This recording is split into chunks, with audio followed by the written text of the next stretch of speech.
दोस्तों, भारत के दिग्गज उद्योगपति श्री रतन टाटा का निधन हो गया है। दोस्तों, मैं सच बताऊं तो मैं जैसे ही ये खबर सुना तो मुझे ऐसा लगा कि मैं आपको क्या बताऊं, ऐसा लगा जैसे भारत का रत्न जो है वो हम लोगों ने खो दिया। दोस्तों, मैं आपको क्या बताऊं, रतन टाटा के जाने के बाद देश भर में शोक की लहर दौड़ गई है। मुंबई के ब्रीच कैंडी अस्पताल में उन्होंने अंतिम सांस ली है। रतन टाटा 86 साल के थे। पिछले कुछ दिनों से ही उनकी तबीयत कुछ ठीक सी नहीं थी। दरअसल बुधवार की शाम में उनकी तबीयत ज़्यादा बिगड़ने की खबर भी आई थी, जिससे कुछ घंटे बाद ही उन्होंने दुनिया को ही अलविदा कह दिया। दोस्तों, सच कहे तो मुझे रोना भी आ रहा है। रतन टाटा का जाना देश के लिए एक बहुत बड़ा लॉस है, या फिर यूं कह लीजिए कि एक घर का जो पिलर होता है, जो उस घर को बनाए रखता है, उसी तरह रतन टाटा थे जो पूरे भारत के जो अर्थव्यवस्था है, उनका जो नींव है, उनको पकड़े रखे थे। वो अब कहीं ना कहीं हिलने लगा है। हालांकि उन्हें देश कभी भूल नहीं पाएगा। उन्होंने देश के लिए एक से बढ़कर एक काम किए हैं, और ये मुझे बताने की ज़रूरत भी नहीं है। टाटा ग्रुप को ऊंचाइयों पर पहुंचाने में रतन टाटा की सबसे बड़ी भूमिका रही है। उन्होंने देश और आम लोगों के लिए कई ऐसे काम किए जिसके लिए उन्हें याद हमेशा किया जाता रहेगा। रतन टाटा एक दरियादिली इंसान थे और मुसीबत में देश के लिए हमेशा तैयार रहते थे। रतन टाटा के पार्थिव शरीर के लिए पोर्टेबल कोल्ड स्टोरेज शौचालय की व्यवस्था की गई है। आज शाम 4 बजे तक national centre for performing arts में उनकी पार्थिव शरीर को लोगों के अंतिम दर्शन के लिए लाया जाएगा।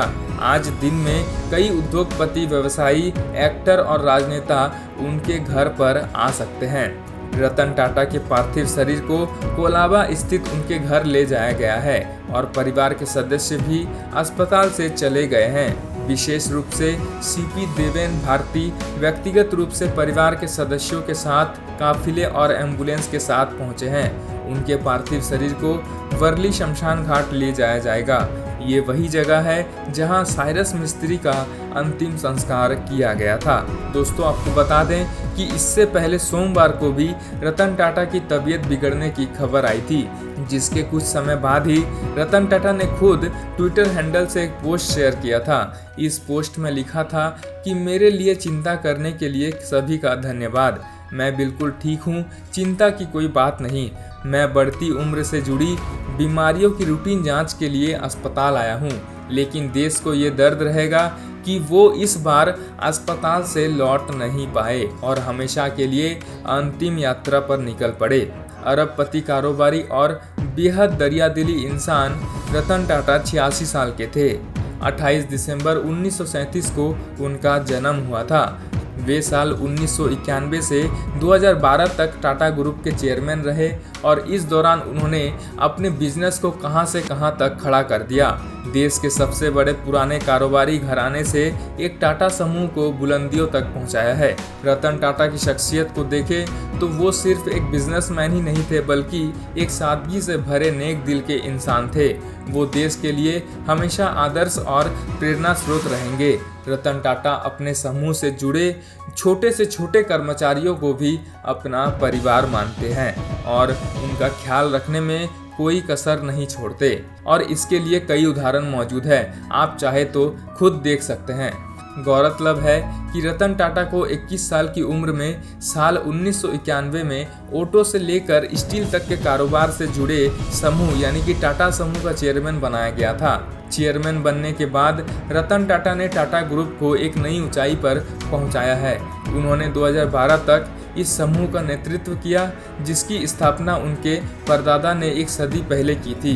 1996 में टाटा ने telecom company Tata tele services की स्थापना की और 2004 में टाटा कंसल्टेंसी सर्विसेज को मार्केट में लिस्ट कराया था। साल 1868 में शुरू हुए कारोबारी घराने की कमान अपने हाथों में लेने वाले रतन टाटा ने 70 के दशक में टाटा स्टील जमशेदपुर में काम किया। जब कारोबार की सभी बारीकियां समझ में आ गई, फिर उन्होंने ग्रुप में अपनी दमदार एंट्री की और अपनी मेहनत और काबिलियत की दम पर घरेलू कारोबार को आसमान की बुलंदियों पर पहुंचाने का काम किया। रतन टाटा ने 1991 में पूरे ग्रुप की कमान अपने हाथों में ले ली थी। रतन टाटा के स्वभाव की बात करें तो वो सिर्फ एक बिजनेसमैन ही नहीं बल्कि एक सादगी से भरे नेक और दरियादिली इंसान थे। लोगों के लिए आदर्श और प्रेरणा स्रोत भी थे। दोस्तों आपको बता दें कि रतन टाटा को जानवरों से ज़्यादा लगाव था, खासकर डॉग्स से काफ़ी ज़्यादा लगाव था। वे कई गैर सरकारी संगठनों और एनिमल सेंटर्स को दान भी करते थे।